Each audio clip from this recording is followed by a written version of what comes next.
हमारी मांगे पूरी करो, हमारी मांगे पूरी करो, हमारी मांगे पूरी करो, हमारी मांगे पूरी करो, हमारी मांगे पूरी करो। We want Justice, we want justice, we want justice। जो कि यहाँ पे कूलगाम की हिस्ट्री में पहली बार म्यूनसिपल कमेटी ने ऑक्शन के लिए एक नोट्स निकाली थी यहाँ के लीडिंग पेपर में कश्मीर उज़्मा में कि जो 3 तारीख को निकली थी और जिसका एंड था 8 तारीख तक सबमिट करने थे सभी को अपने डॉक्यूमेंट्स। पढ़े लिखे यूथ आए थे, हमारे पीछे किसी का ये नहीं था कि अब हम किसी का सहारा लेके लेंगे, हमें लीगली मिल जाएगा कि हमें इस टाइम विदाउट किसी प्रपोजल के हमें ये भी नहीं थे, कोई ये इन्फॉर्मेशन नहीं थी कि इसका डेट एक्सटेंड किया गया विदाउट एनी इलीगली इसका डेट एक्सटेंड कर। हम यही चाहते हैं कि जिन बंदों ने कल तक भरे हैं डॉक्यूमेंट, जिनका जीआर कटा है 74 बंदे हैं, बस इन 74 को इसका हक मिलना चाहिए।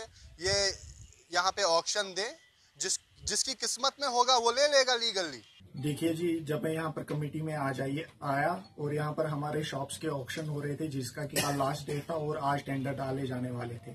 जब मैं यहाँ पर आया मैंने देखा कि यहाँ पर बहुत सारे लोग जमा है। जब मैंने इनसे पूछा कि आप क्यों यहाँ पर जमा है, आपकी प्रॉब्लम्स क्या है, आप मुझे प्रॉब्लम्स अपनी बताइए, तो इन्होंने बताया कि आपने इसकी डेट एक्सटेंशन की हुई है। तो मैंने इनको बताया कि मेरे को इस बारे में कोई नॉलेज ही नहीं है। जब मैंने अपने एग्जीक्यूटिव ऑफिसर से पूछा तो उनका बयान था कि डायरेक्टर साहब ने मुझे फोन किया और बोला कि इसको एक्सटेंशन किया जाए। तो मैंने उनको पूछा अगर इसको एक्सटेंशन ही करना था तो आपको 2 दिन पहले या 1 दिन पहले ये अखबार में डालना चाहिए था।